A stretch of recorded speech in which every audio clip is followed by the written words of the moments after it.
Nesse vídeo, iremos ver como desabilitar os efeitos sonoros feitos pelos seus pedidos online.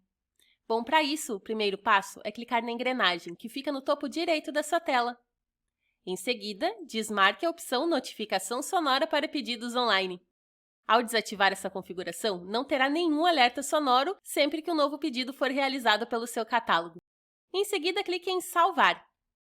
E prontinho! Dessa forma, você configurou para não receber um alerta sonoro quando chegar os seus pedidos online.